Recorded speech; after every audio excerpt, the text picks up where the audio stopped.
আসসালামু আলাইকুম দর্শক, ন্যাচারাল বিউটি ইন ইউটিউব চ্যানেলের পক্ষ থেকে সবাইকে স্বাগত। আজকে আমি চলে এসেছি বিশ্ব ঐতিহ্যের স্থান ষাট গম্বুজ মসজিদ বাগেরহাট। বাংলাদেশের বাগেরহাট জেলাকে বিশ্ব ঐতিহ্য স্থান হিসেবে 1985 সালে ইউনেস্কো ঘোষণা করা হয়েছে। বাংলাদেশের 3টি বিশ্ব ঐতিহ্য স্থানের মধ্যে ষাট গম্বুজ মসজিদ হলো একটি, যার অন্যতম নিদর্শন হলো খান জাহান আলী রহমতুল্লাহ আলাইয়ের ষাট গম্বুজ মসজিদ। ধারণা করা হয় ষাট গম্বুজ মসজিদটি প্রতিষ্ঠিত হয় 1500 শতকে। আপনারা যারা যারা বাগেরহাটে ষাট গম্বুজ মসজিদে এসেছেন, তার চারপাশের পরিবেশ দেখে অবশ্যই মনোমুগ্ধকর হয়ে যাবে। আপনার মন শীতল হয়ে যাবে চারপাশের পরিবেশ দেখলে। দেখুন, আলহামদুলিল্লাহ, কত সুন্দর পরিবেশ। একটা বিশ্ব ঐতিহ্যের স্থানে আসলে যদি আপনার ভালোই না লাগে, তাহলে এখানে আসে আপনার মন জুড়াবে না। এখানকার পরিবেশ দেখলে মাশাআল্লাহ সুন্দর, আলহামদুলিল্লাহ, কত সুন্দর। আমরা ধীরে ধীরে এগিয়ে যাচ্ছি বিশ্ব ঐতিহ্যবাহী স্থান ষাট গম্বুজ মসজিদের দিকে। ধারণা করা হয় হযরত খান জাহান আলী রহমতুল্লাহ আলাই 1500 শতকে এদেশে আসেন। যখন তিনি আসেন তার সুশিক্ষিত 15,000 সৈন্যবাহিনী নিয়ে সুন্দরবনের কোলগাসা খলিফাতাবাদ রাজ্য প্রতিষ্ঠা করেন এবং সেই রাজ্য পরিচালনার জন্য তিনি একটি সভাকক্ষ নির্মাণ করেন।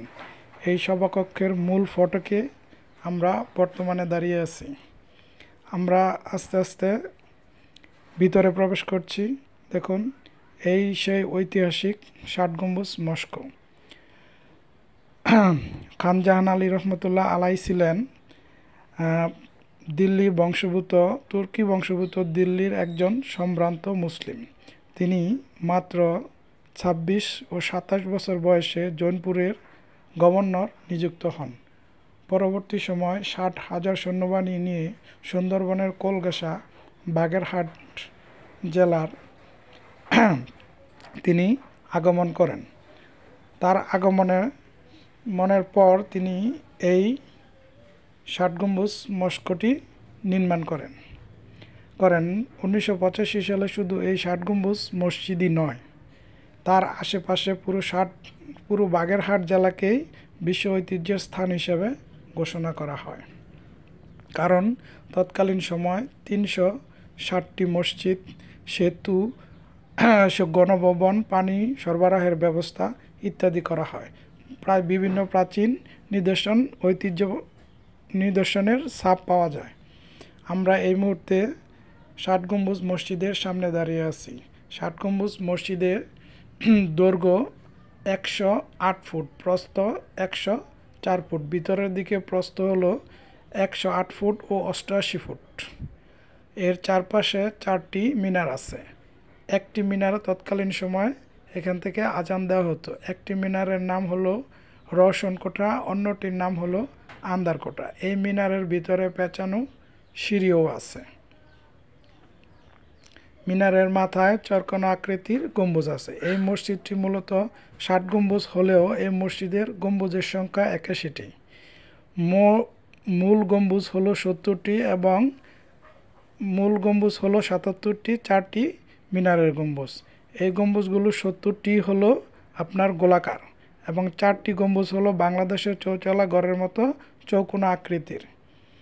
এই মসজিদের সামনের দিকে মোট 11টি খিলানযুক্ত বিশাল দরজা আছে। এর মাঝখানের দরজাটি একটু বড়।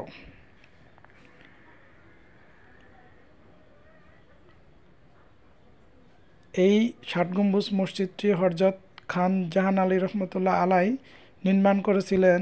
তার সুস্পষ্ট প্রমাণ পাওয়া যায় জৌনপুর ও তুগলকি নির্মাণকাল থেকে। এর গায়ে কোনো নিদর্শন না থাকায় বোঝা যায়নি যে কত সালে এই মসজিদটি কত সময় ধরে নির্মাণ করা হয়েছিল। তবে খান জাহান আলী রহমতুল্লাহ আলাই এই মসজিদটি নামাজের কাজ ছাড়াও তার দরবার হল নামে বিশেষ পরিচিতি ছিল।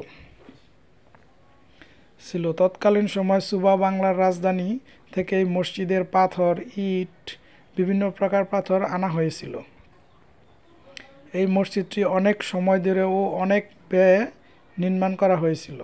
এর পিছন সাইডটা 108 ফুট দৈর্ঘ্য, 108 ফুট দৈর্ঘ্য পিছনের দিকে, সামনের দিকে 1 ফুট 160 ফুট দৈর্ঘ্য। বাংলাদেশে এত বড় মসজিদের ইতিহাস আর খুঁজে পাওয়া যায় না।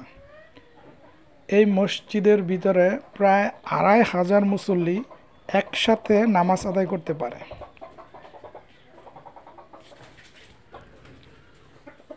এই যে আমরা এসেছি সেই ঐতিহাসিক খোরা দিঘি বা পদ্মদিঘি।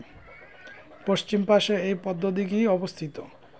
মানুষের সুপেয় পানির অভাবের সময় হযরত খান জাহান আলী রহমতুল্লাহ আলাই এই দিঘিটি নির্মাণ করেছিলেন এবং দুই পাশে তার মাজার ও মসজিদের পশ্চিম পাশে দুটি দিঘি নির্মাণ করেছেন। দুই পাশে দুটি কুমির কালাপাহাড় ও দলাপাহাড়কে ছেড়ে দিয়েছিলেন যাতে মানুষ এই দিঘির পানি নষ্ট করতে না পারে, সুপেয় পানির চাহিদা মিটে যায়। ৬০ গম্বুজ মসজিদের পশ্চিম পাশে এই মুহূর্তে আমরা দাঁড়িয়ে আছি।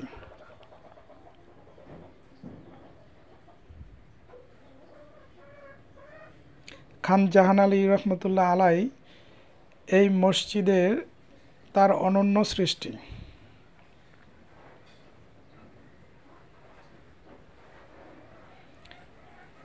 আমরা এই মুহূর্তে মসজিদের ভিতরে প্রবেশ করব। এই মসজিদের চুন সুরকি পলেস্তরা দেখেন আজও কত সুন্দর পোক্ত আছে। এই মসজিদের দেওয়ালের পুরুত্ব হলো প্রায় 8 সেন্টিমিটার। প্রতিটি দেওয়ালের পুরুত্ব 8 সেন্টিমিটার। আমরা মাশাআল্লাহ মসজিদের ভিতরে প্রবেশ করছি।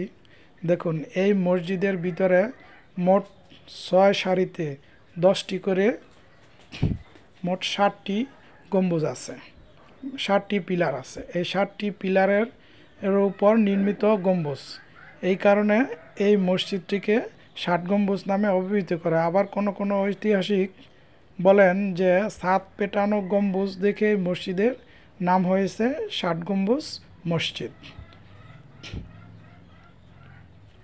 আলহামদুলিল্লাহ এই মসজিদের পশ্চিম পাশে 10টি মেহরাব আছে, উত্তরে 5টি ও দক্ষিণে 4টি। মাঝখানের মেহরাবটি তুলনামূলক একটু বড়। এর একটু পাশে একটি দরজা আছে যা মসজিদে দরবার হলে প্রবেশ করার গেট। এবং এই মসজিদের প্রতিটি পিলার 4 ফুট করে পাথর দ্বারা খোদাই করা, যাতে তৎকালীন লোনা পানির আবহাওয়া বা লবণাক্ত পানির আবহাওয়ায় মসজিদের পিলারগুলো নষ্ট না হয়ে যায়। এই 60টি খিলান বা 60টি পিলারের উপর নির্মিত গম্বুজ দেখে এই মসজিদের নামকরণ করা হয় 60 গম্বুজ মসজিদ।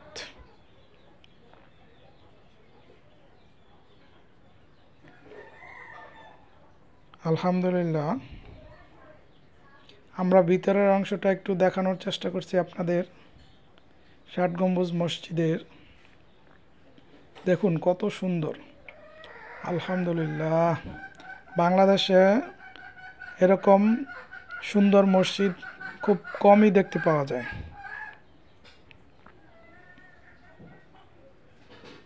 এই হলো সেই মেহরাব কারুকার্যমণ্ডিত।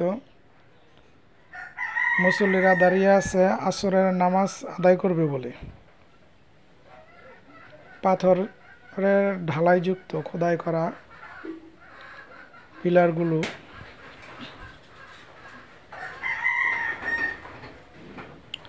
আলহামদুলিল্লাহ 1500 শতকে নির্মাণের পর খান জাহান আলী রহমতুল্লাহ আলাই কেউ কোনো ঐতিহাসিক বলেন এটিকে আবার মাদ্রাসা হিসেবেও ব্যবহার করা হতো। অষ্টাদশ শতকের দিকে এই মসজিদটি জরাজীর্ণ জঙ্গলাকৃতির হয়ে পড়ে। পরে এই মসজিদটিকে 3 বার সংস্কার করা হয়।